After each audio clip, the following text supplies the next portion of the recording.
नमस्कार, आप देख रहे हैं कैपिटल टीवी का खास शो राहुल का अग्निपथ। मैं हूं परवीन शेख। लंदन गए राहुल गांधी को लेकर कोई खबर नहीं है। वहीं उनकी गैर मौजूदगी को लेकर कांग्रेस के अंदर ही सवाल उठ रहे हैं। इस बीच कर्नाटक के सीएम सिद्धारमैया ने कांग्रेस महासचिव केसी वेणुगोपाल से मीटिंग की। ये मीटिंग ऐसे वक्त पर हुई है जब कर्नाटक की कांग्रेस सरकार कई चुनौतियों से जूझ रही है। कर्नाटक में एक के बाद एक कई घोटाले सामने आ रहे हैं। इन घोटालों को लेकर कांग्रेस के नेता और मंत्री फंसते दिख रहे हैं। इधर सीएम सिद्धारमैया का दिल्ली में केसी वेणुगोपाल से मीटिंग करना उनकी टेंशन और परेशानियों को दिखाता है, क्योंकि कर्नाटक में सीएम की कुर्सी के दावेदारों की लिस्ट भी लंबी होती जा रही है। वहीं deputy CM DK Shivakumar खुद सीएम बनने के लिए अपनी लॉबी को स्ट्रॉन्ग कर रहे हैं, जिससे सिद्धारमैया डरे और घबराए हुए हैं। सिद्धारमैया की दिल्ली में मीटिंग के क्या है सियासी मायने? क्यों राहुल गांधी की लंदन यात्रा पर उठ रहे हैं कांग्रेस के अंदर से ही सवाल? इसी पर चर्चा के लिए स्टूडियो मौजूद हैं कैपिटल टीवी के executive editor Rajiv Kumar. Sir, आपका बहुत बहुत स्वागत है। धन्यवाद। राहुल गांधी की अब तक कोई खबर नहीं है। देखिए, खबर तो है, अच्छी खबरें हैं। राहुल गांधी जो कि कहीं भी जाते हैं सोशल मीडिया पर एक्टिव रहते हैं।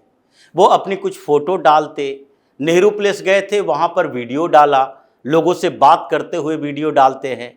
और ये जो ट्विटर है, अब एक्स कहलाता है, उस पर तो सुपर एक्टिव मोड में रहते हैं। लेकिन अगर अभी तक लंदन जाने के बाद वो जो कांग्रेस पार्टी कह रही थी कि देखिए राहुल गांधी वहां क्यों गए हैं, क्योंकि उनकी भांजी का ग्रेजुएशन सेलिब्रेशन है जी, तो उसी में हिस्सा लेने के लिए गए हैं। तो भाई हिस्सा लेने के लिए गए हैं तो उसमें अपनी भांजी के साथ फोटो डालते, रॉबर्ट वाड्रा, प्रियंका वाड्रा, मिराया वाड्रा और साथ ही राहुल गांधी, ये सब मिलकर लंदन में फोटो डालते, यूनिवर्सिटी का फोटो डालते, मिलते जुलते हुए डालते और उसके बाद बताते कि देखो इस कारण से गए थे जो हम अब लोग फैमिली एंजॉय कर रहे हैं, हॉलीडे ट्रिप पर है। लेकिन उन्होंने ये सारी जानकारी नहीं दी। तो सवाल तो उठेगा, क्योंकि बहुत समय नहीं हुआ है। जब भी ये ब्रिटेन जाते हैं तो एक नया विवाद लेकर आते हैं। पिछली बार भी ब्रिटेन गए थे तो वहीं पर कहा था कि देखो भाई हिंदुस्तान में किस तरीके से तानाशाही चल रही है। इस बार तो शर्म आएगी, कह नहीं सकते, क्योंकि 50वीं वर्षगांठ थी इमरजेंसी की। तो ये ऐसे लॉबिंग सेटिंग कर नहीं सकते। यूनिवर्सिटी के किसी प्रोग्राम में जाते तो वहां पर एंकर सीधे इन्हीं से सवाल पूछता कि आपकी दादी ने इमरजेंसी लगाया था 1975 में, और अभी पूरे भारत में इसकी चर्चा हो रही है। कई बड़े पत्रकार जो उस समय से अब तक हैं, जिनको जेल में एक एक साल तक रखा गया था, वो लोग मंच पर आकर बता रहे हैं इमरजेंसी के दौरान 2 सालों में भारत की स्थिति कैसी रही थी, कैसे अखबारों के जो लाइट थे वो काट दिए जाते थे, ब्लैक, ये पूरी तरह से ब्लैक पेज बाहर आते थे, कैसे सेंसरशिप लगाया गया था मीडिया के ऊपर, जो आज कांग्रेस वाले कहते हैं। ये सारे सवाल पूछे जाते। और अभी जो नेता आपके इर्द गिर्द घूमते हैं उसमें से कुछ लोग तो वही हैं जो कि उस समय जेल के अंदर थे, लालू प्रसाद यादव जैसे जी। लेकिन कुछ के बेटे आपके साथ हैं, यानी कि उनके पिताजी जेल के अंदर थे। ये दूसरी पीढ़ी, तीसरी पीढ़ी के नेता भी पैदा हो गए हैं। तो इन सारे सवालों का जवाब तो राहुल गांधी दे नहीं पाते, इसलिए कोई वैसा सेमिनार में नहीं गए लंदन के अंदर। लेकिन मीटिंग तो हुई होगी। पिछली बार अगस्त में गए थे राहुल गांधी 2024 में, और जुलाई के महीने में बांग्लादेश के अंदर हंगामा हुआ था, जिसको कहा जा रहा था जुलाई मोमेंट। छात्रों ने आंदोलन किया, प्रदर्शन किया, शेख हसीना को वहां से भाग के आना पड़ा। अब खालिदा जिया की पार्टी उभर रही थी, मोहम्मद यूनुस के साथ उन दोनों का संबंध। फिर जो तख्ता पलट की स्थिति पैदा हुई बांग्लादेश में, तो अगस्त में राहुल गांधी लंदन गए थे। और उस समय बांग्लादेश के ही एक पत्रकार शोएब चौधरी ने एक खुलासा किया था कि राहुल गांधी जो लंदन गए, उन्होंने तारिक रहमान के साथ मीटिंग की। तारिक रहमान, खालिदा जिया का बेटा, जो खालिदा जिया, जियाउर रहमान, ये दोनों के बेटे Tariq Rahman BNP Bangladesh national party के वो वर्किंग प्रेसिडेंट, और उनके साथ इन्होंने मुलाकात की थी। वो सारे रिकॉर्ड है।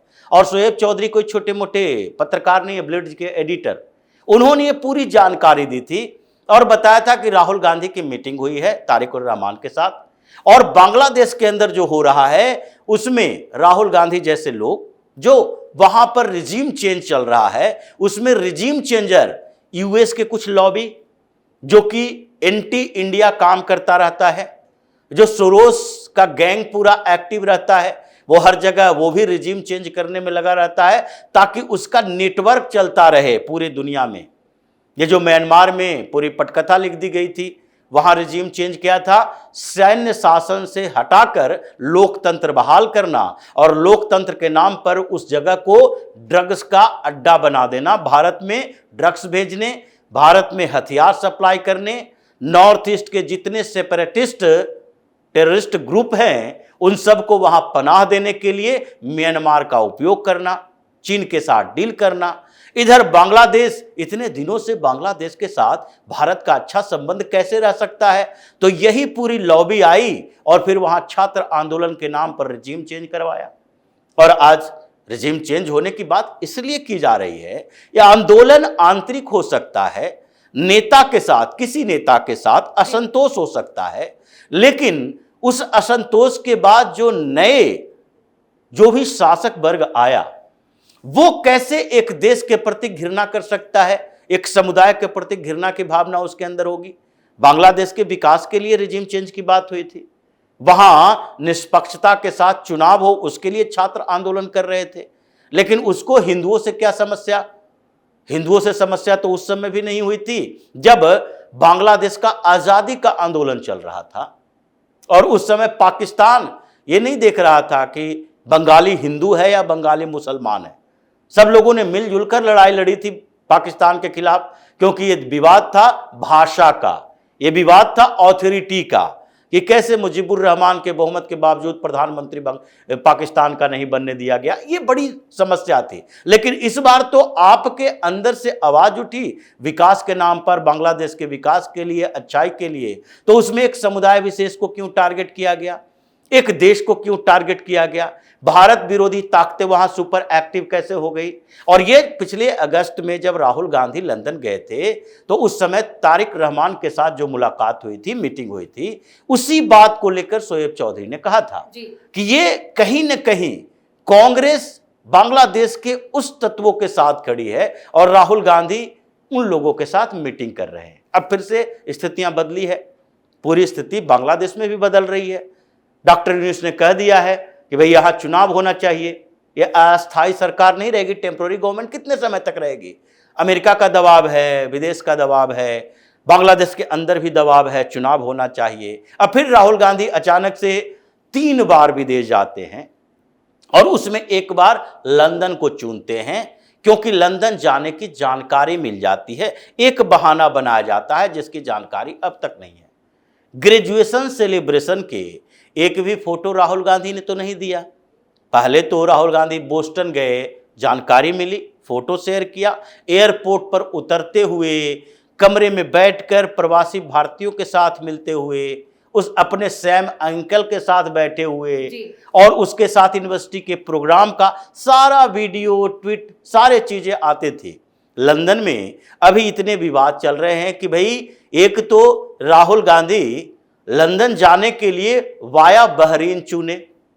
मिडिल ईस्ट में इतना संकट का समय चल रहा है और ऐसे समय में कौन चाहेगा कि इनडायरेक्ट फ्लाइट लें जो कि बहरीन होता हुआ यूरोप जाए, जबकि मिडिल ईस्ट में किसी को यह भी पता नहीं है कि वहां से अब फ्लाइट जा रहा है और कौन से किधर से कौन मिसाइल आकर टकरा जाए, क्योंकि सब लोग अपने अपने एयर स्पेस को सुरक्षित रखने की कोशिश में लगा हुआ था। और उस समय बहरीन पहले जाते हैं, कहाँ पता नहीं किससे मीटिंग करने के लिए, और उसके बाद फिर लंदन में ये 2-3 दिन से कोई जानकारी नहीं मिलती कि वो कर क्या रहे हैं।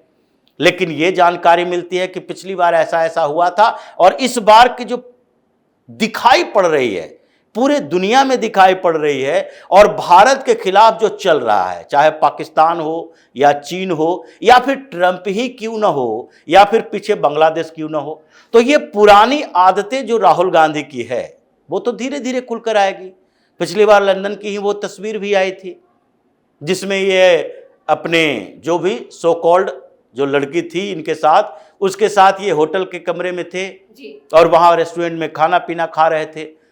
अब वो कोई आपत्तिजनक बातें नहीं है, ये सिक्रेसी को लीक करने वाली बातें हैं कि आप एक तो प्राइवेट ट्रिप पे जाते हो, उसके बारे में जानकारी दे दो कि हमारे बच्चे हैं, हमारी गर्लफ्रेंड है, हमारे दोस्त हैं, ये एक छिपाने वाले काम आप करते हो। दूसरा, वहां पर जाते हो तो जिन लोगों से मीटिंग करते हो, जिनके साथ आपकी बातचीत होती है, वो सस्पिशियस व्यक्तित्व होते हैं।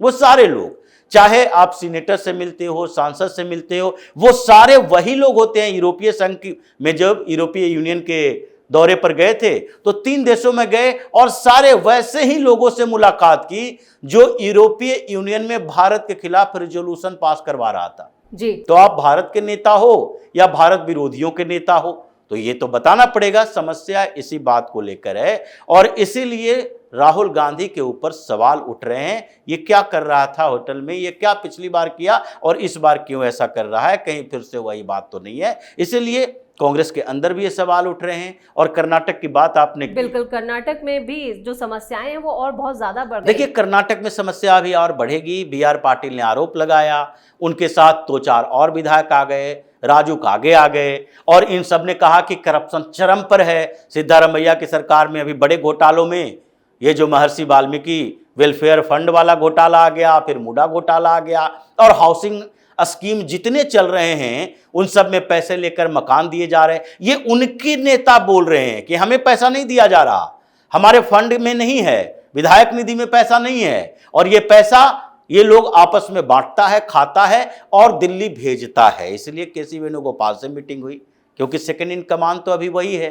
राहुल गांधी से मुलाकात करना हो, बात करना हो, अपना मैसेज पहुंचाना हो तो केसी वेणुगोपाल से मुलाकात करनी पड़ेगी। लेकिन केसी वेणुगोपाल के बस में नहीं है ये डील करना।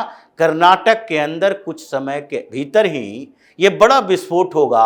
हो सकता है राहुल गांधी दूसरे जगह से यानी लंदन से भारत के विरोध में कुछ काम करके, कुछ डील करके, सीक्रेट डील करके आए और यहां उससे पहले कोई डील कर्नाटक के अंदर हो गया हो और फिर राहुल गांधी के यहां आते ही कर्नाटक में बड़ा विस्फोट हो गया हो। वही रिजीम चेंज ना कहीं हो जाए कर्नाटक के अंदर। इस तमाम जानकारी के लिए और सटीक विश्लेषण के लिए आपका बहुत बहुत धन्यवाद। धन्यवाद। तो 2 राज्यों में सिमटी कांग्रेस अब अपने विनाश की तरफ तेजी से बढ़ रही है और उसके लिए खुद राहुल गांधी जिम्मेदार है। उनका गैर जिम्मेदाराना रवैया अब नेताओं के गले की फांस भी बन गया है। वहीं कर्नाटक की कहानी में भी बड़ा ट्विस्ट आने वाला है। कर्नाटक में कांग्रेस बचेगी या फिर सत्ता से बाहर होगी, ये कुछ दिनों में साफ हो जाएगा। यानी कर्नाटक के अंदर बड़ा राजनीतिक विस्फोट होने वाला है। इस खास शो में इतना ही। वीडियो कैसा लगा कमेंट करके अपनी राय जरूर दें। वीडियो को लाइक करें, शेयर करें और कैपिटल टीवी को सब्सक्राइब जरूर करें। धन्यवाद।